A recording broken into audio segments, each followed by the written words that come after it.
আনাস রাদিয়াল্লাহু তাআলা আনহু বলেন, আমাদের জামানায় ইহুদি খ্রিস্টানদের মহিলাদের যখন মাসিক হতো, মেন্স হতো, তো তাদেরকে আলাদা ঘরে রাখতো। তারা নাকি অস্পৃশ্য, তারা নাকি অসুচি, তাদেরকে আলাদা ঘরে রাখতো। একই জায়গায় বসে খেতে দেওয়ার অনুমতি দেওয়া হতো না। বর্তমান মডার্ন জামানায়ও কিছু কিছু খ্রিস্টান ইহুদি পরিবারে এখনও মহিলাদের মাসিক হলে তাদেরকে আলাদা করে রাখা হয়। আমার মুহাম্মদ সাল্লাল্লাহু আলাইহি ওয়াসাল্লামের চরিত্রটা দেখেন। আয়েশা রাদিয়াল্লাহু আনহা বলেন, আমি আর মুহাম্মদ সাল্লাল্লাহু আলাইহি ওয়াসাল্লাম একই পাত্রে দুজনে গোসল করছি। আমি আর মুহাম্মদ সাল্লাল্লাহু আলাইহি ওয়াসাল্লাম একই পাত্রে দুজনে গোসল করছি। তো আমার গা মুহাম্মদ সাল্লাল্লাহু আলাইহি ওয়াসাল্লামের গায়ে ঠেকছে। তিনি বললেন, আয়েশা তোমার লজ্জাস্থানে একটা লুঙ্গি অথবা কাপড় বেঁধে নাও। তা আমি বেঁধে নিলাম। তো আমি আয়েশা তখন ঋতুবতী। আয়েশা রাদিয়াল্লাহু আনহা বলেন, আমি আর মুহাম্মদ সাল্লাল্লাহু আলাইহি ওয়াসাল্লাম একসাথে খেতে বসেছি। তো আমি গোস্ত খেতে ভালোবাসতাম, হাড়ের সাথে লেগে থাকা গোস্ত, কিন্তু আমি হাড়টাকে চিবাতে পারতাম না। তো আমি হাড়ের থেকে লেগে থাকা গোস্ত খেয়ে কোনো রকম করে প্লেটে রেখে দিয়েছি। মুহাম্মদ সাল্লাল্লাহু আলাইহি ওয়াসাল্লাম ওইখানে কামড় দিয়ে গোস্ত খাচ্ছেন, বাকি অংশ আর হাড় চিবাচ্ছেন। আমি আয়েশা তখন ঋতুবতী। আয়েশা রাদিয়াল্লাহু আনহা বলেন, আমি আর মুহাম্মদ সাল্লাল্লাহু আলাইহি ওয়াসাল্লাম একসাথে খেতে বসেছি। তো একটা গ্লাসে আমি পানি পান করছি, যেখানে ঠোঁট লাগিয়ে পানি পান করছি ওইখানে ঠোঁট লাগিয়ে মুহাম্মদ সাল্লাল্লাহু আলাইহি ওয়াসাল্লাম পানি পান করছেন। আমি আয়েশা তখন ঋতুবতী। আয়েশা রাদিয়াল্লাহু আনহা বলেন, প্রত্যেকটা হাদিস আয়েশা রাদিয়াল্লাহু আনহা বলেন, মুহাম্মদ সাল্লাল্লাহু আলাইহি ওয়াসাল্লাম ইত্তেকাবে বসেছেন। এখন ওযু করে এসে আমাকে বলছে, আয়েশা আমার মাথাটাকে একটু মুছিয়ে দাও না।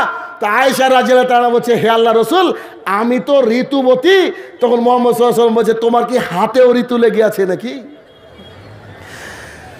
মাইমুনা রাদিয়াল্লাহু আনহা বলেন, আমি আর মুহাম্মদ সাল্লাল্লাহু আলাইহি ওয়াসাল্লাম একটা চাদরের তলেই শুইতাম। আমরা বড় লোক ছিলাম, তো তাই আমাদের চাদর একটা ছিল। বুঝেননি কথা? মানে এত গরিব মুহাম্মদ সাল্লাল্লাহু আলাইহি ওয়াসাল্লাম ছিলেন, অথচ মুহাম্মদ সাল্লাল্লাহু আলাইহি ওয়াসাল্লাম চাইলে চাঁদ সূর্য নিতে পারতেন। মুহাম্মদ সাল্লাল্লাহু আলাইহি ওয়াসাল্লামের স্ত্রী মাইমুনা রাদিয়াল্লাহু আনহা বলছেন, আমি আর মুহাম্মদ সাল্লাল্লাহু আলাইহি ওয়াসাল্লাম যখন শুয়ে থাকতাম, এক চাদরের তলে শুয়ে থাকতাম, তো উঠে মুহাম্মদ সাল্লাল্লাহু আলাইহি ওয়াসাল্লাম রাত্রিবেলা তাহাজ্জুদের সালাত আদায় করতো। আর আমার তখন মাসিক চলতো, ওই চাদরের উপরে মুহাম্মদ সাল্লাল্লাহু আলাইহি ওয়াসাল্লাম এক সাইডে সালাত আদায় করতো। আমি তখন ঋতুবতী। আয়েশা রাদিয়াল্লাহু আনহা বলেন, আমি ঋতুবতী অবস্থায় বসে আছি, আর পৃথিবীর শ্রেষ্ঠ কারি মুহাম্মদ সাল্লাল্লাহু আলাইহি ওয়াসাল্লাম আমার উরুরানের উপরে মাথা দিয়ে কোরআন তেলাওয়াত করছেন। আমি আয়েশা তখন ঋতুবতী। এটা হচ্ছে আমাদের মুহাম্মদ সাল্লাল্লাহু আলাইহি ওয়াসাল্লাম। আবু হুরায়রা রাদিয়াল্লাহু আনহু বলেন, রাসূল সাল্লাল্লাহু আলাইহি ওয়াসাল্লাম বলেছেন, যার হাত থেকে এবং মুখ থেকে জাতি নিরাপদ নয়, ও ব্যক্তি মুমিন নয়, মানে ধরে নেন মুসলমান নয়। তার মানে আপনার হাত থেকে নরেন্দ্র মোদিও মানে নিরাপদ, আপনার হাত থেকে অমিত শাহ নিরাপদ, জানি বিয়াদব তবু নিরাপদ। কেন? মুহাম্মদ সাল্লাল্লাহু আলাইহি ওয়াসাল্লাম বলেছেন, যে মুসলমান একটা ইঁদুর মারার জন্য মাওলানার কাছ থেকে ফতোয়া চায়, ও মাওলানা সাহেব আপনি কি বলতে পারেন আমার যে মুদিখানার দোকান সব কিছু কেটে সাফ করে দিল, আমি কি ইঁদুর মারতে পারবো? সেই মুসলমানকে আজকে বলেছে সন্ত্রাসী। জি, মুসলমান কখনো সন্ত্রাসী হতে পারে না। তবে মুহাম্মদ সাল্লাল্লাহু আলাইহি ওয়াসাল্লামকে আপনাকে জানতে হবে, এই মুহাম্মদ সাল্লাল্লাহু আলাইহি ওয়াসাল্লাম সম্পর্কে আমার জানা জরুরি। আবু হুরায়রা রাদিয়াল্লাহু আনহু বলেন, মুহাম্মদ সাল্লাল্লাহু আলাইহি ওয়াসাল্লাম এবং যায়েদ বিন হারেসা রাদিয়াল্লাহু আনহু দুইজন চলে গেলেন তায়েফের ময়দানে দাওয়াতের কাজ করতে। ঘটনা লম্বা, ওদিকে যাব না। আপনারা সবাই জানেন তায়েফে মুহাম্মদ সাল্লাল্লাহু আলাইহি ওয়াসাল্লামের সাথে কি আচরণ করা হয়েছিল। তারা তিন গোত্রে তিনজন ভাই, এই তিনজন ভাই কৌশলভাবে মুহাম্মদ সাল্লাল্লাহু আলাইহি ওয়াসাল্লামকে অপমান করেছিলেন। মানুষকে লেলিয়ে দিয়ে এত মার মেরেছিলেন, রক্ত এত প্রবাহিত হয়েছিল। আল্লাহ সুবহানাহু ওয়া তাআলা রাগান্বিত হয়ে জিবরাইল আলাইহিস সালামের সঙ্গে মালাকুল জিবালকে পাঠালেন।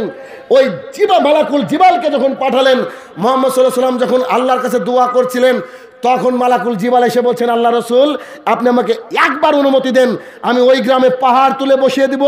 আরে পরবর্তী প্রজন্ম জানবেই না যে ওই এলাকায় পাহাড় ছিল, ওই এলাকায় জনপদ ছিল, জানবে না, শুধু পাহাড় আর পাহাড় হবে, বিরান অঞ্চল হয়ে যাবে। একবার অনুমতি দেন। মুহাম্মদ সাল্লাল্লাহু আলাইহি ওয়াসাল্লাম বলছে, শোনো আমি দাওয়াতের কাজ করেছি, তারা হয়তো বুঝতে পারেনি, তারা না বুঝতে পারলে তারা নাতি নাতনি বুঝতে পারবে, একদিন তারা ধর্ম গ্রহণ করবেই করবে। এটা হচ্ছে মুহাম্মদ সাল্লাল্লাহু আলাইহি ওয়াসাল্লাম। এটা হচ্ছে মোহাম্মদ রাসূলুল্লাহ সাল্লাল্লাহু আলাইহি সাল্লাম। এই ব্যক্তি সম্পর্কে যদি আমরা না জানি, আমরা কত বড় কপাল পোড়া, কত বড় কপাল পোড়া। বিশ্বের যত ধর্মগ্রন্থ রয়েছে, প্রত্যেকটা বড় বড় ধর্মগ্রন্থে মুহাম্মদ সাল্লাল্লাহু আলাইহি ওয়াসাল্লামের ভবিষ্যৎবাণী করে দেওয়া হয়েছে। অথচ আমরা মুসলমানরা বেখেয়াল, আমরা মুসলমানরা এই বিষয়ে লক্ষ্য করি না যে মুহাম্মদ সাল্লাল্লাহু আলাইহি ওয়াসাল্লামের নাম কি হিন্দু ধর্মগ্রন্থে থাকতে পারে, খ্রিস্টান ধর্ম, ইহুদিদের ধর্মগ্রন্থে থাকতে পারে। আমরা জানি না, কারণ আমরা একটা কথা বলতে লজ্জা পাই, আলেম ওলামারাও মাঝে মধ্যে ভয় পায়। আল্লাহ বলছেন ইন্না দীনা ইনদাল্লাহিল ইসলাম, আমার কাছে একমাত্র মনোনীত ধর্ম কি? ইসলাম। আমি যদি বলি এই স্টেজে আমি ছাড়া আর কেউ নাই, এর অর্থ কি বলেন তো? আমি যদি বলি এই স্টেজে আমি ছাড়া আর কেউ নাই, এর মানে কি? বুঝেননি কথা আমার? আমি বলছি যে এই স্টেজে আমি ছাড়া আর কেউ নাই, এর অর্থ কি? তার মানে স্টেজে কজন আছে? স্টেজে কজন আছে? একা আমি না, না আমি ছাড়া আর কেউ নাই তাই বলছি আমি। ধরেন এখানে কেউ নাই, তাহলে আমি একা না। আল্লাহ বলছেন আমার কাছে একমাত্র মনোনীত ধর্ম কি? ইসলাম। তার মানে কথা, সোজা কথা যে হিন্দু জাহান্নামী, ভাষা বুঝছেন না আমার? সোজা কথা যে খ্রিস্টান জাহান্নামী, সোজা কথা যে জৈন জাহান্নামী, বুদ্ধিস্টরা জাহান্নামী। আরে ভয় কোথায়? আল্লাহ ঘোষণা করছে, আল্লাহর বাণী, আল্লাহর জমিনে ঘোষণা করছি, আপনি যদি আমাকে গুলি করেন তো আমি শহীদ। এত ভয় কিসের? এত ভয় হওয়ার তো কোনো কারণ নেই। আজকে ইহুদি খ্রিস্টান হিন্দুরা যদি তাদের ধর্মগ্রন্থ পড়তো, তাহলে তাদের ধর্মগ্রন্থ থেকে পেত মুহাম্মদ সাল্লাল্লাহু আলাইহি ওয়াসাল্লাম রয়েছে। যেমন করে তারা তাদের ধর্মগ্রন্থ পড়ে না, ঠিক আমরা মুসলমানরাই অধিকাংশ কোরআনুল কারীমের বাংলা তর্জমা পড়ি না। তাই তো আমরা দাতা বাবা যাই, আদিনাতে যাই সন্তান চাওয়ার জন্য। কি যায় কি যায় না? যায় না? যে লোক কবরে শুয়ে আছে, ওর যে ভিতরে লাশ আছে কিনা আল্লাহু আলাম। আর ও বলছে যে না না না, এখানে নাকি বাবা সন্তান দিবে আমাকে। বাবা নিজেই টেনশনে, সন্তান আপনাকে কি করে দেবে?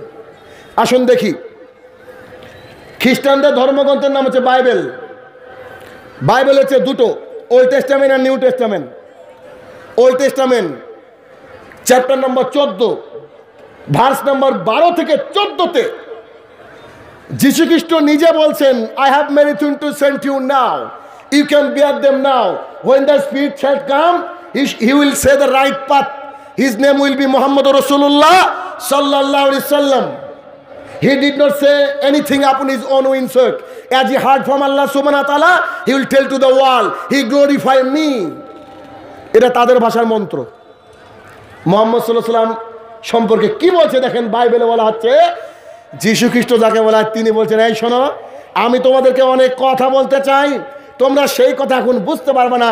যখন সত্যের আত্মা আসবে, সত্য কথা বলবে, তিনি অন্ধকারকে দূর করবেন। তিনি নিজের মন থেকে একটা কথা বলবেন না, যা তিনি শুনবেন উপর থেকে তাই বলবেন।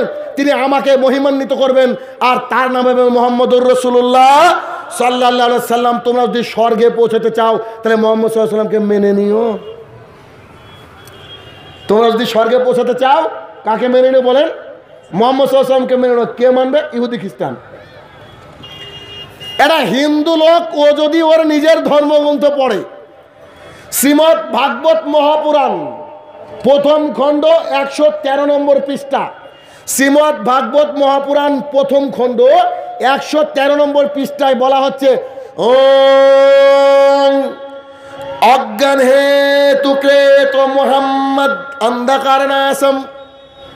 এটা সংস্কৃত একটা মন্ত্র, যার বাংলা অর্থ হচ্ছে, এই জগৎবাসী তোমরা শুনে রাখো, মানুষ যখন অন্ধকারের মধ্যে নিমজ্জিত হবে, সেই অন্ধকার কাটানোর জন্য এবং স্বর্গধামে পৌঁছানোর জন্য একজন ব্যক্তির আবির্ভাব হবে, তার নাম হবে মুহাম্মদ। আমরা বলি সাল্লাল্লাহু আলাইহি ওয়াসাল্লাম। মন্ত্রের মধ্যে মুহাম্মদ সাল্লাল্লাহু আলাইহি ওয়াসাল্লামের নাম পরিষ্কার বোঝা যাচ্ছে। অজ্ঞান হে তু ক্রেতো মুহাম্মদ অন্ধকার নাশম, যিনি অন্ধকারকে দূর করবে। তোমরা যদি স্বর্গলোকে পৌঁছাতে চাও তাহলে অবশ্যই তোমরা মুহাম্মদ সাল্লাল্লাহু আলাইহি ওয়াসাল্লামকে মেনে নিও। কাকে বলছে? নরেন্দ্র মোদীকে। কাকে বলছে? অমিত শাহকে। কাকে বলছে? যোগী আদিত্যনাথকে, সমগ্র মানব জাতিকে তারা বলতে চাইছে যে তোমরা যদি বাঁচতে চাও তাহলে কাকে মেনে নাও? মুহাম্মদ সাল্লাল্লাহু আলাইহি ওয়াসাল্লামকে। অথচ ওই মুহাম্মদ সাল্লাল্লাহু আলাইহি ওয়াসাল্লাম সম্পর্কে আমরা অজ্ঞ। এই জন্য মুহাম্মদ সাল্লাল্লাহু আলাইহি ওয়াসাল্লামকে জানা জরুরি এবং আমাদের সমাজটাকে সুন্দরভাবে আমাদেরকে পরিচালনা করতে হবে। আনাস রাদিয়াল্লাহু তাআলা আনহু বলেন, আমি মুহাম্মদ সাল্লাল্লাহু আলাইহি ওয়াসাল্লামকে বলতে শুনেছি, ইন্না মিনাশ শাআত, কিয়ামতের বেশ কিছু লক্ষণ রয়েছে। তার মধ্যে 1 নম্বর লক্ষণ হচ্ছে আইয়ুরফাল ইলম। বুখারী শরীফ হাদিস নম্বর 41। মুহাম্মদ সাল্লাল্লাহু আলাইহি ওয়াসাল্লাম বলেন আইয়ুরফাল ইলম, মানুষের বিবেক বুদ্ধি তুলে নেওয়া হবে। ওয়াকসারুল জাহাল, মূর্খতাকে বর্ষণ করা হবে। আমরা জানি আকাশ থেকে পানি বর্ষণ হয়, বৃষ্টি বর্ষণ হয়। মুহাম্মদ সাল্লাল্লাহু আলাইহি ওয়াসাল্লাম বলেন কিয়ামতের পূর্বে মানুষ যেমন করে পানি বর্ষণ দেখবে, আল্লাহ তেমন করে মূর্খতাকে বর্ষণ করাবে।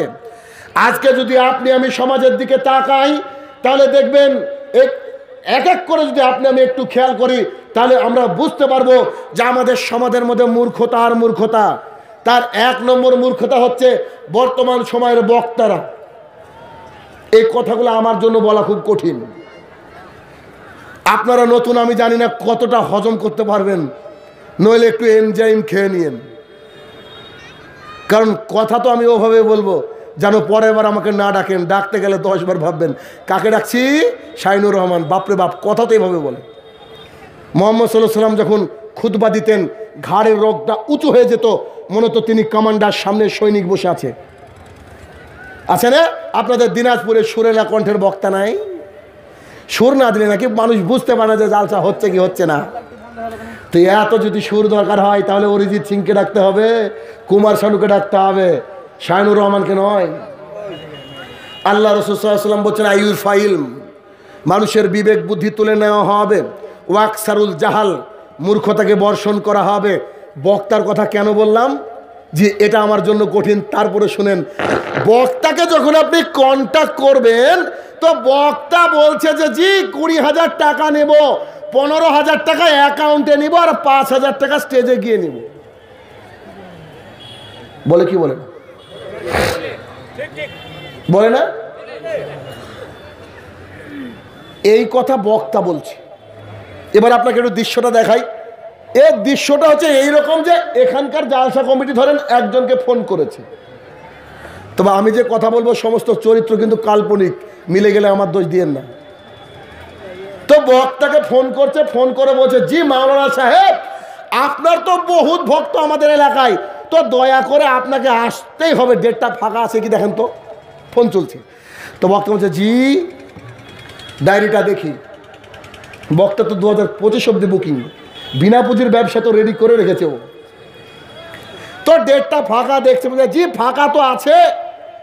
আচ্ছা ঠিক আছে, তো আপনি বুকিং করে নেন, লিখেন করণদিঘি, উত্তর দিনাজপুর, লাল মোহাম্মদ, বুকিং করে নেন, মোবাইল নম্বর এত এত এত। আপনার কথা শেষ, বক্তার কথা শেষ হয়নি। বক্তা বলছে জি জনাব 20,000 টাকা নেব। এমনি কিন্তু আমার ডেট পাচ্ছে না মানুষে। 20,000 টাকা নেব, 15,000 টাকা অ্যাকাউন্টে দেওয়া লাগবে, 5,000 টাকা গিয়ে তারপরে স্টেজে নিব। জালসা কমিটি বলছে হুজুর আপনার ভক্ত এলাকায় ঠিক আছে, কিন্তু আমরা ছোটোখাটো মানুষ, লোকের দুয়ারে ভিক্ষে করে জালসার ব্যবস্থা করছি। হুজুর এত বড় বাজেট আমাদের নাই, এক কাজ করেন আপনি একটু কম করেন না। হুজুর বলছে দেখো এমনি ডেট পাওয়া যাচ্ছে না আমার, অতএব তুমি যদি নিতে চাও নাও, নইলে আমি ফোন কেটে দিচ্ছি। আরে হুজুরকে যে আনতে হবে, ও যে আল্লাহর মনোনীত ফেরেশতা, আপনাকে যে আনতে হবে হুজুরকে। হুজুর বলছে যে জি আচ্ছা ঠিক আছে 1,000 টাকা কম দিও। তো জালসা কমিটি বলছে জিনা 15,000 টাকা নিয়েন না হুজুর। তো বলছে জিনা 15,000 মানে বলো তুমি কোন সাহসে, লোকে আমার ডেট পাচ্ছে না মানে। এই শোনো, একবারে 14,000 টাকা দেওয়া লাগবে, সরি 19,000 টাকা দেওয়া লাগবে, 1 টাকা কমে আমি যাব না। তখন বলছে হুজুর এক কাজ করেন, আপনি আর 2,000 টাকা বাড়তি নিয়ে নেন, 17,000 টাকা নেন। বলছে যাই আমার লস লেগে যাবে। আসলে তো লস লাগবে, বক্তার বক্তৃতা কিনা আছে 15,000 টাকায়, 2,000 টাকা লাভ রে ভাই। তার তারপরে এবার ছাগল গরুর দাম দরের মতো দাম দর হচ্ছে, হতে হতে হতে এক পর্যায়ে 17-18 একটা সিলেকশন হয়ে গেল। ঠিক আছে যান, ছাগল গরুর পিঠের উপরে এভাবে বাড়ি মারে দেখবেন, ঠিক আছে যান বিক্রি করে দিলাম।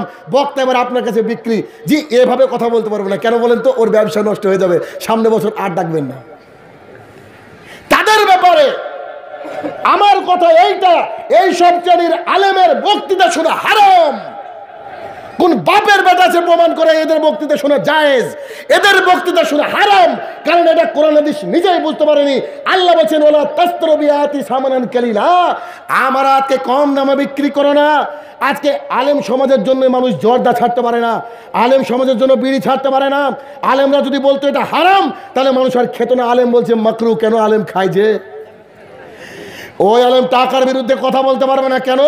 আলেম কন্ট্যাক্ট করেছে, যে আলেম কন্ট্যাক্ট করে ওই আলেম বুক খুলে কথা বলতে পারবে না, কারণ ওর পেছনে ভয় থাকবে যে সামনে বছর আবার আসতে হবে, ব্যবসাকে চেন সিস্টেম করতে হবে, মাল্টি লেভেল মার্কেটিং এটা করতে হবে। এইরকমভাবে বক্তা আসে কি আসে না? বাংলার জমিনে 98 জন বক্তা এমন, তবে বলছি না আপনি এমন, আমার দোষ দিবেন না। আমার চোখে 98 জন বক্তা এমন, তো বলছি না আপনি, তো হতেও পারেন ক্যারেক্টার মিলে গেলে, আমি দুঃখিত, আই এম ভেরি সরি। তবে এই শ্রেণীর আলেমের বক্তৃতা শোনা যাবে না, এরা হক কথা বলতে পারবে না। টাকা নিয়ে থাকলে কি হক কথা বলতে পারবে? চলেন আপনি আমাকে নিয়ে চলেন, শাইনুর রহমানকে নিয়ে গিয়ে যদি আপনার বউ আমার সামনে আসে, আপনাকে স্টেজে সার্ফ এক্সেল থেকে শুরু করে সব কিছু থেকে ধুয়ে আমি ছেড়ে দেবো, আর ও আপনার স্ত্রীর দিকে তাকাবে, আপনার স্ত্রীর সাথে বসে খাবে, পর্দা নিয়ে কথা বলবে না। কেন? পর্দা নিয়ে কথা বললে তো ও বিপদে। তাহলে কি করতে হবে বক্তার সাথে? জি, একটা বক্তাকে ডেকেছেন কলকাতা থেকে, কথার কথা, এই বক্তাকে আপনি, এই গ্রামটার নাম কি? বীরপুর। জি, এই গ্রামটার নাম হচ্ছে বীরপুর। একটা বক্তাকে আপনি ডেকেছেন, এই গ্রামের নাম হচ্ছে বীরপুর। গোটা বীরপুরকে তুলে উপড়ে তুলে বক্তার পকেটে ঢুকে দেন, এটা জায়েজ?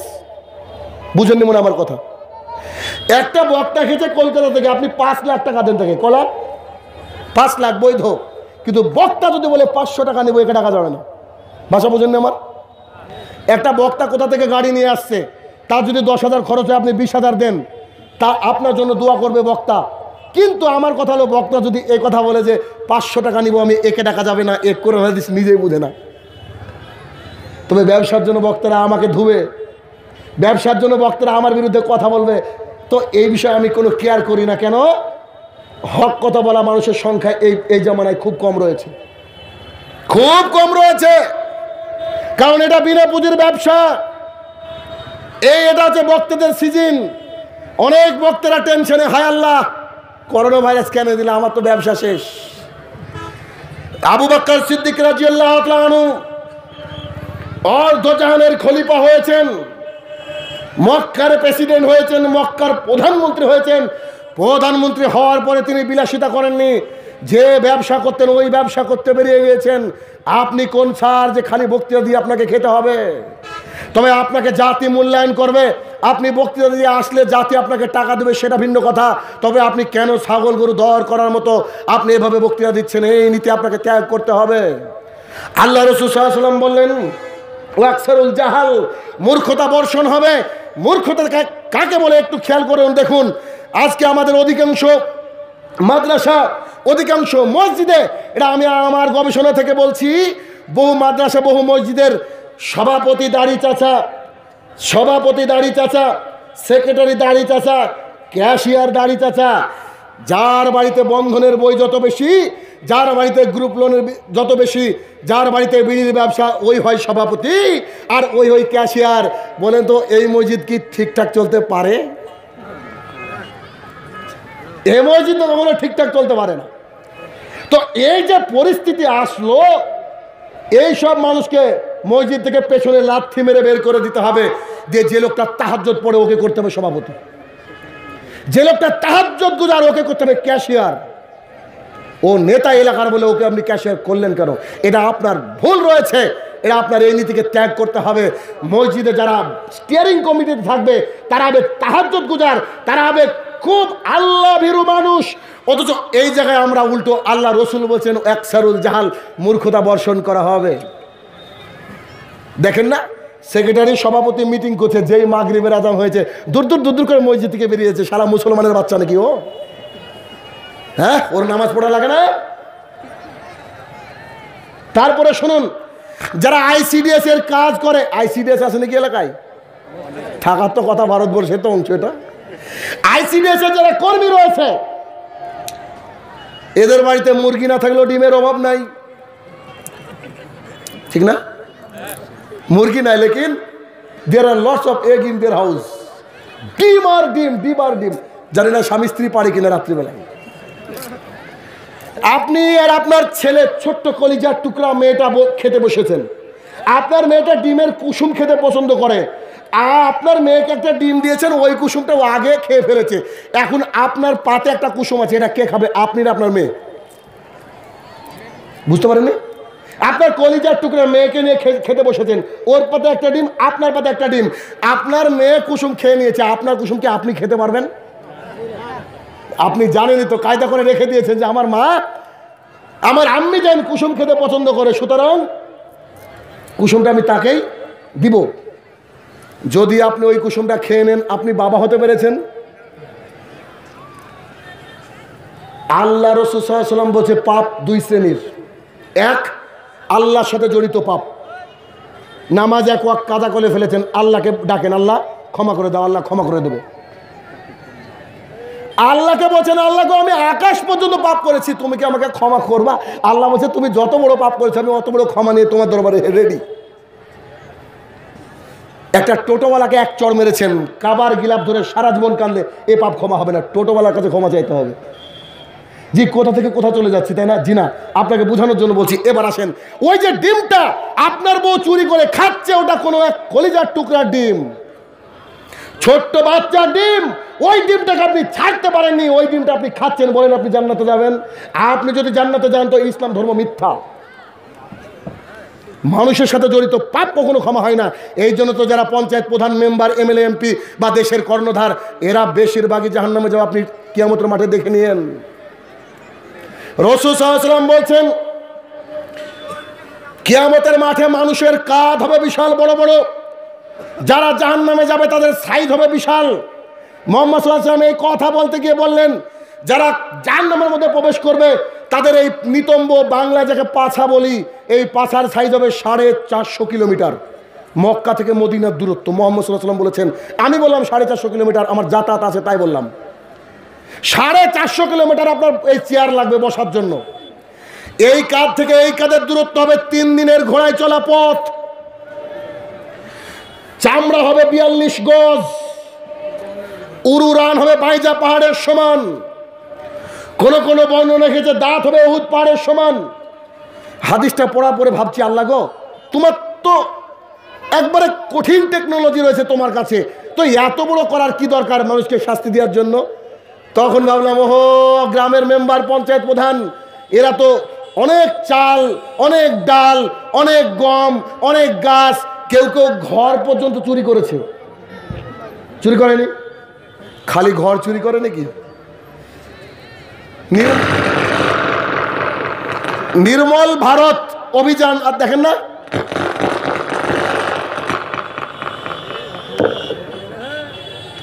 নির্মল ভারত অভিযান। এলাকায় অফিসার এসেছে ঘুরতে, ঘুরতে এসে বলছে, এই কি ব্যাপার, সবারই বাড়ি বাড়ি পায়খানা হয়ে গেছে, আপনার বাড়ির পায়খানা কই? আপনি কি বাইরে মলত্যাগ করেন? তো বলছে, জি স্যার, বাইরে মলত্যাগ করতে হয়। বলছে, কেন? আপনার পায়খানা কই? সরকার থেকে আপনার জন্য পায়খানা আসেনি? তো বলছে, পায়খানা পাড়ার মেম্বার খেয়ে নিয়েছে। কি খেয়েছে? পায়খানা পাড়ার মেম্বার খেয়ে নিয়েছে। সব কিছু কাঁধের উপরে আল্লাহ সুবহানাহু ওয়া তাআলা তুলবেন সেদিন। ছাগল এসেছে পঞ্চায়েতে চুরি করেছে, ছাগল ছাগলের মতো চিৎকার করবে। গরু এসেছে চুরি করেছে, মুরগি এসেছে চুরি করেছে, চাল এসেছে চুরি করেছে, জমি এসেছে চুরি করেছে, ধান এসেছে চুরি করেছে, বীজ এসেছে চুরি করেছে, যা যাবতীয় সব চুরি করেছে, সবকে তুলে দেবে। তো আমি বললাম যে আলহামদুলিল্লাহ, তাহলে ঠিকই আছে, সাইজ তো অত বড় হওয়ারই দরকার। বুঝতে পারেননি?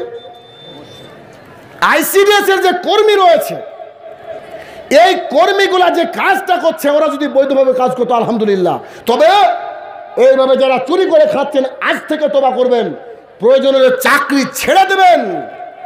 বিশ্বাস করুন ওই জায়গায় কেউ কারো সুপারিশে আসবে না। সুন্দর সমাজ গঠন করতে হবে। রাসূল সাল্লাল্লাহু আলাইহি ওয়াসাল্লাম বলছে আয়ুর ফাইল, মানুষের বিবেক বুদ্ধি তুলে নেওয়া হবে। আরে বিবেক বুদ্ধি না তুলে নিলে একটা ছোট্ট কলিজার টুকরার কি ডিম একটা বড়। আনাস রাদিয়াল্লাহু তাআলা আনহু বলেন, আমাদের জামানায় ইহুদি খ্রিস্টানদের মহিলাদের যখন মাসিক হতো, মেন্স হতো, তো তাদেরকে আলাদা ঘরে রাখতো। তারা নাকি অস্পৃশ্য, তারা নাকি অসুচি, তাদেরকে আলাদা ঘরে রাখতো। একই জায়গায় বসে খেতে দেওয়ার অনুমতি দেওয়া হতো না। বর্তমান মডার্ন জামানায়ও কিছু কিছু খ্রিস্টান ইহুদি পরিবারে এখনও মহিলাদের মাসিক হলে তাদেরকে আলাদা করে রাখা হয়। আমার মুহাম্মদ সাল্লাল্লাহু আলাইহি ওয়াসাল্লামের চরিত্রটা দেখেন। আয়েশা রাদিয়াল্লাহু আনহা বলেন, আমি আর মুহাম্মদ সাল্লাল্লাহু আলাইহি ওয়াসাল্লাম একই পাত্রে দুজনে গোসল করছি। আমি আর মুহাম্মদ সাল্লাল্লাহু আলাইহি ওয়াসাল্লাম একই পাত্রে দুজনে গোসল করছি। তো আমার গা মুহাম্মদ সাল্লাল্লাহু আলাইহি ওয়াসাল্লামের গায়ে ঠেকছে। তিনি বললেন, আয়েশা তোমার লজ্জাস্থানে একটা লুঙ্গি অথবা কাপড় বেঁধে নাও। তা আমি বেঁধে নিলাম। তো আমি আয়েশা তখন ঋতুবতী। আয়েশা রাদিয়াল্লাহু আনহা বলেন, আমি আর মুহাম্মদ সাল্লাল্লাহু আলাইহি ওয়াসাল্লাম একসাথে খেতে বসেছি। তো আমি গোস্ত খেতে ভালোবাসতাম, হাড়ের সাথে লেগে থাকা গোস্ত, কিন্তু আমি হাড়টাকে চিবাতে পারতাম না। তো আমি হাড়ের থেকে লেগে থাকা গোস্ত খেয়ে কোনো রকম করে প্লেটে রেখে দিয়েছি। মুহাম্মদ সাল্লাল্লাহু আলাইহি ওয়াসাল্লাম ওইখানে কামড় দিয়ে গোস্ত খাচ্ছেন, বাকি অংশ আর হাড় চিবাচ্ছেন। আমি আয়েশা তখন ঋতুবতী। আয়েশা রাদিয়াল্লাহু আনহা বলেন, আমি আর মুহাম্মদ সাল্লাল্লাহু আলাইহি ওয়াসাল্লাম একসাথে খেতে বসেছি। তো একটা গ্লাসে আমি পানি পান করছি, যেখানে ঠোঁট লাগিয়ে পানি পান করছি ওইখানে ঠোঁট লাগিয়ে মুহাম্মদ সাল্লাল্লাহু আলাইহি ওয়াসাল্লাম পানি পান করছেন। আমি আয়েশা তখন ঋতুবতী। আয়েশা রাদিয়াল্লাহু আনহা বলেন, প্রত্যেকটা হাদিস আয়েশা রাদিয়াল্লাহু আনহা বলেন, মুহাম্মদ সাল্লাল্লাহু আলাইহি ওয়াসাল্লাম ইত্তেকাফে বসেছেন। এখন অজু করে এসে আমাকে বলছে, আয়েশা আমার মাথাটাকে একটু মুছিয়ে দাও না। তো আয়েশা রাদিয়াল্লাহু আনহা বলছে, হে আল্লাহ রসুল, আমি তো ঋতুবতী। তখন মুহাম্মদ সাল্লাল্লাহু আলাইহি ওয়াসাল্লাম বলছে, তোমার কি হাতেও ঋতু লেগে আছে নাকি? মাইমুনা রাদিয়াল্লাহু আনহা বলেন, আমি আর মুহাম্মদ সাল্লাল্লাহু আলাইহি ওয়াসাল্লাম একটা চাদরের তলেই শুইতাম। আমরা বড় লোক ছিলাম, তো তাই আমাদের চাদর একটা ছিল। বুঝেননি কথা? মানে এত গরিব মুহাম্মদ সাল্লাল্লাহু আলাইহি ওয়াসাল্লাম ছিলেন, অথচ মুহাম্মদ সাল্লাল্লাহু আলাইহি ওয়াসাল্লাম চাইলে চাঁদ সূর্য নিতে পারতেন। মুহাম্মদ সাল্লাল্লাহু আলাইহি ওয়াসাল্লামের স্ত্রী মাইমুনা রাদিয়াল্লাহু আনহা বলছেন, আমি আর মুহাম্মদ সাল্লাল্লাহু আলাইহি ওয়াসাল্লাম যখন শুয়ে থাকতাম, এক চাদরের তলে শুয়ে থাকতাম, তো উঠে মুহাম্মদ সাল্লাল্লাহু আলাইহি ওয়াসাল্লাম রাত্রিবেলা তাহাজ্জুদের সালাত আদায় করতো। আর আমার তখন মাসিক চলতো, ওই চাদরের উপরে মুহাম্মদ সাল্লাল্লাহু আলাইহি ওয়াসাল্লাম এক সাইডে সালাত আদায় করতো। আমি তখন ঋতুবতী। আয়েশা রাদিয়াল্লাহু আনহা বলেন, আমি ঋতুবতী অবস্থায় বসে আছি, আর পৃথিবীর শ্রেষ্ঠ কারি মুহাম্মদ সাল্লাল্লাহু আলাইহি ওয়াসাল্লাম আমার উরুরানের উপরে মাথা দিয়ে কোরআন তেলাওয়াত করছেন। আমি আয়েশা তখন ঋতুবতী। এটা হচ্ছে আমাদের মুহাম্মদ সাল্লাল্লাহু আলাইহি ওয়াসাল্লাম। আবু হুরায়রা রাদিয়াল্লাহু আনহু বলেন, রাসূল সাল্লাল্লাহু আলাইহি ওয়াসাল্লাম বলেছেন, যার হাত থেকে এবং মুখ থেকে জাতি নিরাপদ নয়, ও ব্যক্তি মুমিন নয়, মানে ধরে নেন মুসলমান নয়। তার মানে আপনার হাত থেকে নরেন্দ্র মোদিও মানে নিরাপদ, আপনার হাত থেকে অমিত শাহ নিরাপদ, জানি বিয়াদব তবু নিরাপদ। কেন? মুহাম্মদ সাল্লাল্লাহু আলাইহি ওয়াসাল্লাম বলেছেন, যে মুসলমান একটা ইঁদুর মারার জন্য মাওলানার কাছ থেকে ফতোয়া চাই, ও মাওলানা সাহেব আপনি কি বলতে পারেন আমার যে মুদিখানার দোকান সব কিছু কেটে সাফ করে দিল, আমি কি ইঁদুর মারতে পারবো? সেই মুসলমানকে আজকে বলেছে সন্ত্রাসী। জি, মুসলমান কখনো সন্ত্রাসী হতে পারে না। তবে মুহাম্মদ সাল্লাল্লাহু আলাইহি ওয়াসাল্লামকে আপনাকে জানতে হবে। এই মুহাম্মদ সাল্লাল্লাহু আলাইহি ওয়াসাল্লাম সম্পর্কে আমার জানা জরুরি। আবু হুরায়রা রাদিয়াল্লাহু আনহু বলেন, মুহাম্মদ সাল্লাল্লাহু আলাইহি ওয়াসাল্লাম এবং যায়েদ বিন হারেসা রাদিয়াল্লাহু আনহু দুইজন চলে গেলেন তায়েফের ময়দানে দাওয়াতের কাজ করতে। ঘটনা লম্বা, ওদিকে যাব না। আপনারা সবাই জানেন তায়েফে মুহাম্মদ সাল্লাল্লাহু আলাইহি ওয়াসাল্লামের সাথে কি আচরণ করা হয়েছিল। তারা তিন গোত্রের তিনজন ভাই, এই তিনজন ভাই কৌশলভাবে মুহাম্মদ সাল্লাল্লাহু আলাইহি ওয়াসাল্লামকে অপমান করেছিলেন। মানুষকে লেলিয়ে দিয়ে এত মার মেরেছিলেন, রক্ত এত প্রবাহিত হয়েছিল। আল্লাহ সুবহানাহু ওয়া তাআলা রাগান্বিত হয়ে জিবরাইল আলাইহিস সালামের সঙ্গে মালাকুল জিবালকে পাঠালেন। ওই মালাকুল জিবালকে যখন পাঠালেন, মুহাম্মদ সাল্লাল্লাহু আলাইহি ওয়াসাল্লাম যখন আল্লাহর কাছে দোয়া করছিলেন, তখন মালাকুল জিবাল এসে বলছেন, আল্লাহ রসুল আপনি আমাকে একবার অনুমতি দেন, আমি ওই গ্রামে পাহাড় তুলে বসিয়ে দিব। আরে পরবর্তী প্রজন্ম জানবেই না যে ওই এলাকায় পাহাড় ছিল, ওই এলাকায় জনপদ ছিল, জানবে না, শুধু পাহাড় আর পাহাড় হবে, বিরান অঞ্চল হয়ে যাবে। একবার অনুমতি দেন। মুহাম্মদ সাল্লাল্লাহু আলাইহি ওয়াসাল্লাম বলছে, শোনো আমি দাওয়াতের কাজ করেছি, তারা হয়তো বুঝতে পারেনি, তারা না বুঝতে পারলে তারা নাতি নাতি বুঝতে পারবে, একদিন তারা ধর্ম গ্রহণ করবেই করবে। এটা হচ্ছে মুহাম্মদ সাল্লাল্লাহু আলাইহি ওয়াসাল্লাম, এটা হচ্ছে মুহাম্মদ রাসূলুল্লাহ সাল্লাল্লাহু আলাইহি ওয়াসাল্লাম। এই ব্যক্তি সম্পর্কে যদি আমরা না জানি, আমরা কত বড় কপাল পোড়া, কত বড় কপাল পোড়া। বিশ্বের যত ধর্মগ্রন্থ রয়েছে প্রত্যেকটা বড় বড় ধর্মগ্রন্থে মুহাম্মদ সাল্লাল্লাহু আলাইহি ওয়াসাল্লামের ভবিষ্যৎবাণী করে দেওয়া হয়েছে। অথচ আমরা মুসলমানরা বেখেয়াল, আমরা মুসলমানরা এ বিষয় লক্ষ্য করি না যে মুহাম্মদ সাল্লাল্লাহু আলাইহি ওয়াসাল্লামের নাম কি হিন্দু ধর্মগ্রন্থে থাকতে পারে, খ্রিস্টান ধর্ম ইহুদিদের ধর্মগ্রন্থে থাকতে পারে, আমরা জানি না। কারণ আমরা একটা কথা বলতে লজ্জা পাই, আলেম ওলামারাও মাঝে মধ্যে ভয় পায়। আল্লাহ বলছেন, ইন্না দীনা ইনদাল্লাহিল ইসলাম, আমার কাছে একমাত্র মনোনীত ধর্ম কি? ইসলাম। আমি যদি বলি এই স্টেজে আমি ছাড়া আর কেউ নাই, এর অর্থ কি বলেন তো? আমি যদি বলি এই স্টেজে আমি ছাড়া আর কেউ নাই, এর মানে কি? বুঝেননি কথা আমার? আমি বলছি যে এই স্টেজে আমি ছাড়া আর কেউ নাই, এর অর্থ কি? তার মানে স্টেজে কজন আছে? স্টেজে কজন আছে? একা আমি না, না আমি ছাড়া আর কেউ নাই তাই বলছি আমি, ধরেন এখানে কেউ নাই, তাহলে আমি একা না। আল্লাহ বলছেন আমার কাছে একমাত্র মনোনীত ধর্ম কি? ইসলাম। তার মানে কথা, সোজা কথা যে হিন্দু জাহান্নামী, ভাষা বুঝছেন না আমার? সোজা কথা যে খ্রিস্টান জাহান্নামী, সোজা কথা যে জৈন জাহান্নামী, বুদ্ধিস্টরা জাহান্নামী। আরে ভয় কোথায়? আল্লাহ ঘোষণা করছে, আল্লাহর বাণী, আল্লাহর জমিনে ঘোষণা করছি, আপনি যদি আমাকে গুলি করেন তো আমি শহীদ। এত ভয় কিসের? এত ভয় হওয়ার তো কোনো কারণ নেই। আজকে ইহুদি খ্রিস্টান হিন্দুরা যদি তাদের ধর্মগ্রন্থ পড়তো, তাহলে তাদের ধর্মগ্রন্থ থেকে পেত মুহাম্মদ সাল্লাল্লাহু আলাইহি ওয়াসাল্লাম রয়েছে। যেমন করে তারা তাদের ধর্মগ্রন্থ পড়ে না, ঠিক আমরা মুসলমানরাই অধিকাংশ কোরআনুল কারীমের বাংলা তর্জমা পড়ি না। তাই তো আমরা দাতা বাবা যাই, আদিনাতে যাই সন্তান চাওয়ার জন্য। কি যায় কি যায় না? যায় না? যে লোক কবরে শুয়ে আছে, ওর যে ভিতরে লাশ আছে কিনা আল্লাহু আলাম, আর ও বলছে যে না না না, এখানে নাকি বাবা সন্তান দিবে আমাকে। বাবা নিজেই টেনশনে, সন্তান আপনাকে কি করে দেবে? আসুন দেখি, খ্রিস্টানদের ধর্মগ্রন্থের নাম হচ্ছে বাইবেল। বাইবেল হচ্ছে দুটো, ওল্ড টেস্টামেন্ট আর new testament. Old testament chapter number 14 verse number 12 থেকে 14-তে যীশু খ্রিস্ট নিজে বলছেন, I have many things to send you now, you can bear them now, when the spirit shall come he will say the right path, his name will be Muhammad Rasulullah sallallahu alaihi wasallam. He did not say anything upon his own windsock. As he heard from Allah subhanahu wa ta'ala, he will tell to the world, he glorify me. এটা তাদের ভাষার মন্ত্র। মুহাম্মদ সাল্লাল্লাহু আলাইহি ওয়াসাল্লাম সম্পর্কে কি বলছে দেখেন, বাইবেলে বলা হচ্ছে, যীশু খ্রিস্ট যাকে বলা হয় তিনি বলছেন, এই শোনো, আমি তোমাদেরকে অনেক কথা বলতে চাই, তোমরা সেই কথা এখন বুঝতে পারবে না। যখন সত্যের আত্মা আসবে, সত্য কথা বলবে, তিনি অন্ধকারকে দূর করবেন, তিনি নিজের মন থেকে একটা কথা বলবেন না, যা তিনি শুনবেন উপর থেকে তাই বলবেন, তিনি আমাকে মহিমান্বিত করবেন, আর তার নাম হবে মুহাম্মদুর রাসূলুল্লাহ সাল্লাল্লাহু আলাইহি সাল্লাম। তোমরা যদি স্বর্গে পৌঁছাতে চাও তাহলে মুহাম্মদ সাল্লাল্লাহু আলাইহি সাল্লামকে মেনে নিও। তোমরা যদি স্বর্গে পৌঁছাতে চাও কাকে মেনে নিও বলেন? মুহাম্মদ সাল্লাল্লাহু আলাইহি সাল্লামকে মেনে নিও। কে মানবে? ইহুদি খ্রিস্টান। এরা হিন্দু লোক, ও যদি ওর নিজের ধর্মগ্রন্থ পড়ে, শ্রীমদ্ ভাগবত মহাপুরাণ প্রথম খণ্ড 113 নম্বর পৃষ্ঠা, শ্রীমদ্ ভাগবত মহাপুরাণ প্রথম খণ্ড 113 নম্বর পৃষ্ঠায় বলা হচ্ছে, ওম অজ্ঞান হে তুকে তো মোহাম্মদ অন্ধকার নাশম।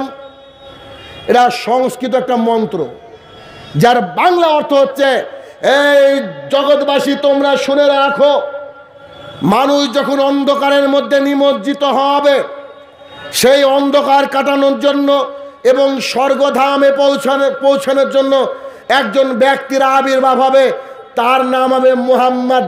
আমরা বলি সাল্লাল্লাহু আলাইহি ওয়াসাল্লাম, মন্ত্রের মধ্যে মুহাম্মদ সাল্লাল্লাহু আলাইহি ওয়াসাল্লামের নাম পরিষ্কার বোঝা যাচ্ছে। অজ্ঞান হেতু ক্রেত মুহাম্মদ অন্ধকার নেশম, যিনি অন্ধকারকে দূর করবে। তোমরা যদি স্বর্গলোকে পৌঁছাতে চাও তাহলে অবশ্যই তোমরা মুহাম্মদ সাল্লাল্লাহু আলাইহি ওয়াসাল্লামকে মেনে নিও। কাকে বলছে? নরেন্দ্র মোদীকে। কাকে বলছে? অমিত শাহকে। কাকে বলছে? যোগী আদিত্যনাথকে। সমগ্র মানব জাতিকে তারা বলতে চাইছে যে তোমরা যদি বাঁচতে চাও তাহলে কাকে মেনে নাও? মুহাম্মদ সাল্লাল্লাহু আলাইহি ওয়াসাল্লামকে। অথচ ওই মুহাম্মদ সাল্লাল্লাহু আলাইহি ওয়াসাল্লাম সম্পর্কে আমরা অজ্ঞ। এই জন্য মুহাম্মদ সাল্লাল্লাহু আলাইহি ওয়াসাল্লামকে জানা জরুরি এবং আমাদের সমাজটাকে সুন্দরভাবে আমাদেরকে পরিচালনা করতে হবে। আনাস রাদিয়াল্লাহু তাআলা আনহু বলেন, আমি মুহাম্মদ সাল্লাল্লাহু আলাইহি ওয়াসাল্লামকে বলতে শুনেছি, ইন্না মিন আশ-শাআত, কিয়ামতের বেশ কিছু লক্ষণ রয়েছে। তার মধ্যে 1 নম্বর লক্ষণ হচ্ছে আইয়ুরফা ইলম। বুখারী শরীফ হাদিস নম্বর 41। মুহাম্মদ সাল্লাল্লাহু আলাইহি ওয়াসাল্লাম বলেন আইয়ুরফা ইলম, মানুষের বিবেক বুদ্ধি তুলে নেওয়া হবে। ওয়াকসারুল জাহাল, মূর্খতাকে বর্ষণ করা হবে। আমরা জানি আকাশ থেকে পানি বর্ষণ হয়, বৃষ্টি বর্ষণ হয়। মুহাম্মদ সাল্লাল্লাহু আলাইহি ওয়াসাল্লাম বলেন কিয়ামতের পূর্বে মানুষ যেমন করে পানি বর্ষণ দেখবে, আল্লাহ তেমন করে মূর্খতাকে বর্ষণ করাবে। আজকে যদি আপনি আমি সমাজের দিকে তাকাই তাহলে দেখবেন এক এক করে যদি আপনি আমি একটু খেয়াল করি তাহলে আমরা বুঝতে পারবো যে আমাদের সমাজের মধ্যে মূর্খতা আর মূর্খতা। তার 1 নম্বর মূর্খতা হচ্ছে বর্তমান সময়ের বক্তারা। এই কথাগুলো আমার জন্য বলা খুব কঠিন। আপনারা নতুন, আমি জানি না কতটা হজম করতে পারবেন, নইলে একটু এনজাইম খেয়ে নিন। কারণ কথা তো আমি ওভাবে বলবো যেন পরের বার আমাকে না ডাকেন। ডাকতে গেলে 10 বার ভাববেন কাকে ডাকছি? শাইনুর রহমান। বাপরে বাপ, কথা তো এইভাবে বলে। মুহাম্মদ সাল্লাল্লাহু আলাইহি ওয়াসাল্লাম যখন খুতবা দিতেন ঘাড়ের রগটা উঁচু হয়ে যেত, মনে হতো তিনি কমান্ডার, সামনে সৈনিক বসে আছে। আছে না আপনাদের দিনাজপুরে সুরেলা কণ্ঠের বক্তা নাই? সুর না দিলে নাকি মানুষ বুঝতে পারে না যে জালসা হচ্ছে কি হচ্ছে না। তো এত যদি সুর দরকার হয় তাহলে অরিজিৎ সিংকে ডাকতে হবে, কুমার শানুকে ডাকতে হবে, শাইনুর রহমানকে নয়। আল্লাহ রাসূল সাল্লাল্লাহু আলাইহি ওয়াসাল্লাম বলছেন আইয়ুরফা ইলম, মানুষের বিবেক বুদ্ধি তুলে নেওয়া হবে। ওয়াকসারুল জাহাল, মূর্খতাকে বর্ষণ করা হবে। বক্তার কথা কেন বললাম যে এটা আমার জন্য কঠিন? তারপরে শুনেন, বক্তাকে যখন আপনি কন্ট্যাক্ট করবেন তো বক্তা বলছে যে জি 20,000 টাকা নেব, 15,000 টাকা অ্যাকাউন্টে নিব আর 5,000 টাকা স্টেজে গিয়ে নিব। বলে কি বলে না? বলে না? এই কথা বক্তা বলছে। এবার আপনাকে একটু দৃশ্যটা দেখাই। এই দৃশ্যটা হচ্ছে এইরকম যে এখানকার জালসা কমিটি ধরেন একজনকে ফোন করেছে, তবে আমি যে কথা বলবো সমস্ত চরিত্র কিন্তু কাল্পনিক, মিলে গেলে আমার দোষ দিয়েন না। তো বক্তাকে ফোন করছে, ফোন করে বলছে জি মাওলানা সাহেব, আপনার তো বহুত ভক্ত আমাদের এলাকায়, তো দয়া করে আপনাকে আসতেই হবে, ডেটটা ফাঁকা আছে কি দেখেন তো। ফোন চলছে। তো বক্তা বলছে জি ডায়েরিটা দেখি। বক্তা তো 2025 অব্দি বুকিং, বিনা পুঁজির ব্যবসা তো রেডি করে রেখেছে ও। তো ডেটটা ফাঁকা দেখছে, বলছে জি ফাঁকা তো আছে। আচ্ছা ঠিক আছে, তো আপনি বুকিং করে নেন, লিখেন করণদিঘি, উত্তর দিনাজপুর, লাল মোহাম্মদ, বুকিং করে নেন, মোবাইল নম্বর এত এত এত। আপনার কথা শেষ, বক্তার কথা শেষ হয়নি। বক্তা বলছে জি জনাব 20,000 টাকা নেব। এমনি কিন্তু আমার ডেট পাচ্ছে না মানুষে। 20,000 টাকা নেব, 15,000 টাকা অ্যাকাউন্টে দেওয়া লাগবে, 5,000 টাকা গিয়ে তারপরে স্টেজে নিব। জালসা কমিটি বলছে হুজুর আপনার ভক্ত এলাকায় ঠিক আছে, কিন্তু আমরা ছোটোখাটো মানুষ, লোকের দুয়ারে ভিক্ষে করে জালসার ব্যবস্থা করছি। হুজুর এত বড় বাজেট আমাদের নাই, এক কাজ করেন আপনি একটু কম করেন না। হুজুর বলছে দেখো এমনি ডেট পাওয়া যাচ্ছে না আমার, অতএব তুমি যদি নিতে চাও নাও, নইলে আমি ফোন কেটে দিচ্ছি। আরে হুজুরকে যে আনতেই হবে, ও যে আল্লাহর মনোনীত ফেরেশতা, আপনাকে যে আনতে হবে হুজুরকে। হুজুর বলছে যে জি আচ্ছা ঠিক আছে 1,000 টাকা কম দিও। তো জালসা কমিটি বলছে জিনা 15,000 টাকা নিয়েন না হুজুর। তো বলছে জিনা 15,000 মানে বলো তুমি কোন সাহসে, লোকে আমার ডেট পাচ্ছে না মানে। এই শোনো, একবারে 14,000 টাকা দেওয়া লাগবে। সরি 19,000 টাকা দেওয়া লাগবে, 1 টাকা কমে আমি যাব না। তখন বলছে হুজুর এক কাজ করেন, আপনি আর 2,000 টাকা বাড়তি নিয়ে নেন, 17,000 টাকা নেন। বলছে যাই, আমার লস লেগে যাবে। আসলে তো লস লাগবে, বক্তার বক্তৃতা কিনা আছে 15,000 টাকায়, 2,000 টাকা লাভ রে ভাই। তারপরে এবার ছাগল গরুর দাম দরের মতো দাম দর হচ্ছে, হতে হতে হতে এক পর্যায়ে 17-18 একটা সিলেকশন হয়ে গেল। ঠিক আছে যান, ছাগল গরুর পিঠের উপরে এভাবে বাড়ি মারে দেখবেন, ঠিক আছে যান, বিক্রি করে দিলাম। বক্তা এবার আপনার কাছে বিক্রি, জি এভাবে কথা বলতে পারবো না। কেন বলেন তো? ওর ব্যবসা নষ্ট হয়ে যাবে, সামনে বছর আর ডাকবেন না। তাদের ব্যাপারে আমার কথা এইটা, এই সব শ্রেণীর আলেমের বক্তৃতা শোনা হারাম। কোন বাপের বেটা আছে প্রমাণ করে এদের বক্তৃতা শোনা জায়েজ? এদের বক্তৃতা শোনা হারাম, কারণ এটা কোরআন হাদিস নিজেই বুঝতে পারেনি। আল্লাহ বলেছেন ওয়ালা তাশতারু বিআয়াতি সামানান কালিলা, আমার আজকে কম দামে বিক্রি করো না। আজকে আলেম সমাজের জন্য মানুষ জর্দা ছাড়তে পারে না, আলেম সমাজের জন্য বিড়ি ছাড়তে পারে না। আলেমরা যদি বলতো এটা হারাম, তাহলে মানুষ আর খেত না। আলেম বলছে মাকরু, কেন? আলেম খায় যে। ওই আলেম টাকার বিরুদ্ধে কথা বলতে পারবে না। কেন?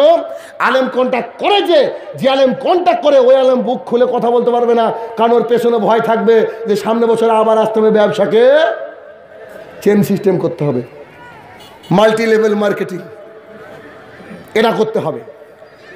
এইরকমভাবে বক্তা আসে কি আসে না? বাংলার জমিনে 98 জন বক্তা এমন, তবে বলছি না আপনি এমন, আমার দোষ দিবেন না। আমার চোখে 98 জন বক্তা এমন, তো বলছি না আপনি, তো হতেও পারেন ক্যারেক্টার মিলে গেলে, আমি দুঃখিত, আই এম ভেরি সরি। তবে এই শ্রেণী আলেমের বক্তৃতা শোনা যাবে না, এরা হক কথা বলতে পারবে না। টাকা নিয়ে থাকলে কি হক কথা বলতে পারবে? চলেন আপনি আমাকে নিয়ে চলেন, শাইনুর রহমানকে নিয়ে গিয়ে যদি আপনার বউ আমার সামনে আসে, আপনাকে স্টেজে সার্ফ এক্সেল থেকে শুরু করে সব কিছু থেকে ধুয়ে আমি ছেড়ে দেবো, আর ও আপনার স্ত্রীর দিকে তাকাবে, আপনার স্ত্রীর সাথে বসে খাবে, পর্দা নিয়ে কথা বলবে না। কেন? পর্দা নিয়ে কথা বললে তো ও বিপদে। তাহলে কি করতে হবে বক্তার সাথে? জি, একটা বক্তাকে ডেকেছেন কলকাতা থেকে, কথার কথা, এই বক্তাকে আপনি, এই গ্রামটার নাম কি? বীরপুর। জি, এই গ্রামটার নাম হচ্ছে বীরপুর। একটা বক্তাকে আপনি ডেকেছেন, এই গ্রামের নাম হচ্ছে বীরপুর। গোটা বীরপুরকে তুলে উপড়ে তুলে বক্তার পকেটে ঢুকে দেন, এটা জায়েজ? বুঝেননি মনে আমার কথা? একটা বক্তা খেয়েছে কলকাতা থেকে, আপনি 5 লাখ টাকা দেন তাকে, কলা 5 লাখ বৈধ। কিন্তু বক্তা যদি বলে 500 টাকা নেবো, একে টাকা যাবে না। ভাষা বোঝেন না আমার? একটা বক্তা কোথা থেকে গাড়ি নিয়ে আসছে, তার যদি 10,000 খরচ হয়, আপনি 20,000 দেন, তা আপনার জন্য দোয়া করবে বক্তা। কিন্তু আমার কথা হলো, বক্তা যদি এই কথা বলে যে 500 টাকা নিব আমি, একে টাকা যাবে না, এক করে হাদিস নিজেই বুঝে না। তবে ব্যবসার জন্য বক্তারা আমাকে ধুবে, ব্যবসার জন্য বক্তারা আমার বিরুদ্ধে কথা বলবে, তো এই বিষয়ে আমি কোনো কেয়ার করি না। কেন? হক কথা বলা মানুষের সংখ্যা এই জামানায় খুব কম রয়েছে, খুব কম রয়েছে, কারণ এটা বিনা পুঁজির ব্যবসা। এটা হচ্ছে বক্তাদের সিজন। অনেক বক্তারা টেনশনে, হায় আল্লাহ করোনা ভাইরাস কেন দিল, আমার তো ব্যবসা শেষ। আবু বকর সিদ্দিক রাদিয়াল্লাহু তাআলা আনহু অর্ধজাহানের খলিফা হয়েছেন, মক্কার প্রেসিডেন্ট হয়েছেন, মক্কার প্রধানমন্ত্রী হয়েছেন। প্রধানমন্ত্রী হওয়ার পরে তিনি বিলাসিতা করেননি, যে ব্যবসা করতেন ওই ব্যবসা করতে বেরিয়ে গিয়েছেন। আপনি কোন স্যার যে খালি বক্তৃতা দিয়ে আপনাকে খেতে হবে? তবে আপনাকে জাতি মূল্যায়ন করবে। আপনি বক্তৃতা দিয়ে আসলে জাতি আপনাকে টাকা দেবে, সেটা ভিন্ন কথা। তবে আপনি কেন ছাগল গরু দর করার মতো আপনি এভাবে বক্তৃতা দিচ্ছেন, এই নীতি আপনাকে ত্যাগ করতে হবে। আল্লাহ রাসূল সাল্লাল্লাহু আলাইহি ওয়াসাল্লাম বললেন, ওয়াকসারুল জাহাল, মূর্খতা বর্ষণ হবে। মূর্খতা কাকে বলে একটু খেয়াল করুন। দেখুন, আজকে আমাদের অধিকাংশ মাদ্রাসা, অধিকাংশ মসজিদে, এটা আমি আমার গবেষণা থেকে বলছি, বহু মাদ্রাসা, বহু মসজিদের সভাপতি দাড়ি চাচা, সেক্রেটারি দাড়ি চাচা, ক্যাশিয়ার দাড়ি চাচা। যার বাড়িতে বন্ধনের বই যত বেশি, যার বাড়িতে গ্রুপ লোনের যত বেশি, যার বাড়িতে বিড়ির ব্যবসা, ওই হয় সভাপতি আর ওই ক্যাশিয়ার। বলেন তো এই মসজিদ কি ঠিকঠাক চলতে পারে? এই মসজিদ তো কখনো ঠিকঠাক চলতে পারে না। তো এই যে পরিস্থিতি আসলো, এই সব মানুষকে মসজিদ থেকে পেছনে লাথি মেরে বের করে দিতে হবে। যে লোকটা তাহাজ্জুদ পড়ে, ওকে করতে হবে সভাপতি। যে লোকটা তাহাজ্জুদ গুজার, ওকে করতে হবে ক্যাশিয়ার। ও নেতা এলাকার বলে ওকে আপনি ক্যাশিয়ার করলেন কেন? এটা আপনার ভুল রয়েছে। এটা আপনার এই নীতিকে ত্যাগ করতে হবে। মসজিদে যারা স্টিয়ারিং কমিটিতে থাকবে তারা হবে তাহাজ্জুদ গুজার, তারা হবে খুব আল্লাহ ভীরু মানুষ। অথচ এই জায়গায় আমরা উল্টো, আল্লাহ রসুল বলছেন একসারুল জাহাল, মূর্খতা বর্ষণ করা হবে। দেখেন না, সেক্রেটারি সভাপতি মিটিং করছে, যেই মাগরিবের আজান হয়েছে দূর দূর করে মসজিদ থেকে বেরিয়েছে। সারা মুসলমানের বাচ্চা নাকি ও? হ্যাঁ, ওর নামাজ পড়া লাগে না? তারপরে শুনুন, যারা আইসিডিএস এর কাজ করে, আইসিডিএস আছে নাকি এলাকায়? থাকার তো কথা, ভারতবর্ষের তো অংশ এটা। আইসিডিএস এর যারা কর্মী রয়েছে, এদের বাড়িতে মুরগি না থাকলেও ডিমের অভাব নাই, ঠিক না? মুরগি নাই, লেকিন there are lots of egg in their house. ডিম আর ডিম, ডিম আর ডিম। জানি না স্বামী স্ত্রী পারে কিনা রাত্রিবেলায়। আপনি আর আপনার ছেলে ছোট্ট কলিজার টুকরা মেয়েটা খেতে বসেছেন, আপনার মেয়েটা ডিমের কুসুম খেতে পছন্দ করে, আপনার মেয়েকে একটা ডিম দিয়েছেন, ওই কুসুমটা ও আগে খেয়ে ফেলেছে। এখন আপনার পাতে একটা কুসুম আছে, এটা কে খাবে? আপনি না আপনার মেয়ে? বুঝতে পারেননি? আপনার কলিজার টুকরা মেয়েকে নিয়ে খেতে বসেছেন, ওর পাতে একটা ডিম, আপনার পাতে একটা ডিম। আপনার মেয়ে কুসুম খেয়ে নিয়েছে, আপনার কুসুম কি আপনি খেতে পারবেন? আপনি জানেনই তো, কায়দা করে রেখে দিয়েছেন যে আমার মা, আমার আম্মি যেন কুসুম খেতে পছন্দ করে, সুতরাং কুসুমটা আমি তাকেই দিব। যদি আপনি ওই কুসুমটা খেয়ে নেন, আপনি বাবা হতে পেরেছেন? আল্লাহ রাসূল সাল্লাল্লাহু আলাইহি ওয়াসাল্লাম বলছে পাপ দুই শ্রেণীর। এক, আল্লাহর সাথে জড়িত পাপ। নামাজ এক ওয়াক্ত কাজা করে ফেলেছেন, আল্লাহকে ডাকেন, আল্লাহ ক্ষমা করে দাও, আল্লাহ ক্ষমা করে দেবে। আল্লাহকে বলছেন, আল্লাহকে আমি আকাশ পর্যন্ত পাপ করেছি, তুমি কি আমাকে ক্ষমা করবা? আল্লাহ বলছে তুমি যত বড় পাপ করেছো আমি অত বড় ক্ষমা নিয়ে তোমার দরবারে রেডি। একটা টোটোওয়ালাকে এক চড় মেরেছেন, কাবার গিলাপ ধরে সারা জীবন কান্দে, এ পাপ ক্ষমা হবে না, টোটোওয়ালার কাছে ক্ষমা চাইতে হবে। জি, কোথা থেকে কোথা চলে যাচ্ছি, তাই না? জি না, আপনাকে বোঝানোর জন্য বলছি। এবার আসেন, ওই যে ডিমটা আপনার বউ চুরি করে খাচ্ছে, ওটা কোনো এক কলিজার টুকরার ডিম, ছোট্ট বাচ্চার ডিম। ওই ডিমটাকে আপনি ছাড়তে পারেননি, ওই ডিমটা আপনি খাচ্ছেন, বলেন আপনি জান্নাতে যাবেন? আপনি যদি জান্নাতে যান তো ইসলাম ধর্ম মিথ্যা। মানুষের সাথে জড়িত পাপ কখনো ক্ষমা হয় না। এই জন্য তো যারা পঞ্চায়েত প্রধান, মেম্বার, এমএলএ, এমপি বা দেশের কর্ণধার, এরা বেশিরভাগই জাহান্নামে যাওয়া আপনি কিয়ামতের মাঠে দেখে নিয়েন। রাসূল সাল্লাল্লাহু আলাইহি ওয়াসাল্লাম বলছেন, কিয়ামতের মাঠে মানুষের কাঁধ হবে বিশাল বড় বড়, যারা জাহান্নামে যাবে তাদের সাইজ হবে বিশাল।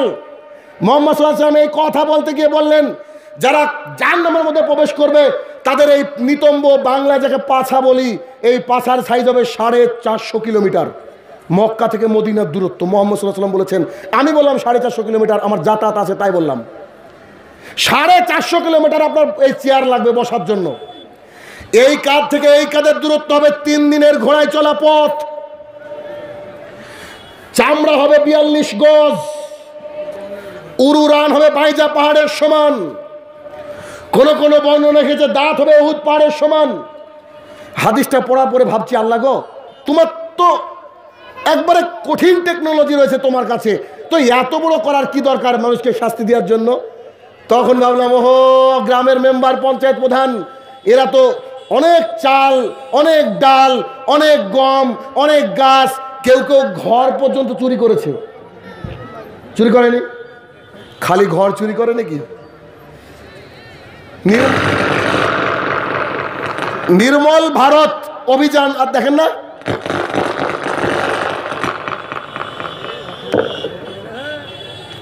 নির্মল ভারত অভিযান। এলাকায় অফিসার এসেছে ঘুরতে, ঘুরতে এসে বলছে, এই কি ব্যাপার, সবারই বাড়ি বাড়ি পায়খানা হয়ে গেছে, আপনার বাড়ির পায়খানা কই? আপনি কি বাইরে মল ত্যাগ করেন? তো বলছে, জি স্যার, বাইরে মল ত্যাগ করতে হয়। বলছে, কেন? আপনার পায়খানা কই? সরকার থেকে আপনার জন্য পায়খানা আসেনি? তো বলছে, পায়খানা পাড়ার মেম্বার খেয়ে নিয়েছে। কি খেয়েছে? পায়খানা পাড়ার মেম্বার খেয়ে নিয়েছে। সব কিছু কাঁধের উপরে আল্লাহ সুবহানাহু ওয়া তাআলা তুলবেন সেদিন। ছাগল খেয়েছে পঞ্চায়েতে চুরি করেছে, ছাগল ছাগলের মতো চিৎকার করবে। গরু খেয়েছে চুরি করেছে, মুরগি খেয়েছে চুরি করেছে, চাল খেয়েছে চুরি করেছে, জমি এসেছে চুরি করেছে, ধান খেয়েছে চুরি করেছে, বীজ খেয়েছে চুরি করেছে, যা যাবতীয় সব চুরি করেছে, সবকে তুলে দেবে। তো আমি বললাম যে আলহামদুলিল্লাহ, তাহলে ঠিকই আছে, সাইজ তো অত বড় হওয়ারই দরকার। বুঝতে পারেননি? আইসিডিএস এর যে কর্মী রয়েছে, এই কর্মীগুলা যে কাজটা করছে, ওরা যদি বৈধভাবে কাজ করতো আলহামদুলিল্লাহ। তবে এইভাবে যারা চুরি করে খাচ্ছেন, আজ থেকে তওবা করবেন, প্রয়োজনে চাকরি ছেড়ে দেবেন। বিশ্বাস করুন, ওই জায়গায় কেউ কারোর সুপারিশে আসবে না। সুন্দর সমাজ গঠন করতে হবে। রাসূল সাল্লাল্লাহু আলাইহি ওয়াসাল্লাম বলছে আয়ুর ফাইল, মানুষের বিবেক বুদ্ধি তুলে নেওয়া হবে। আরে বিবেক বুদ্ধি না তুলে নিলে একটা ছোট্ট কলিজার টুকরার কি ডিম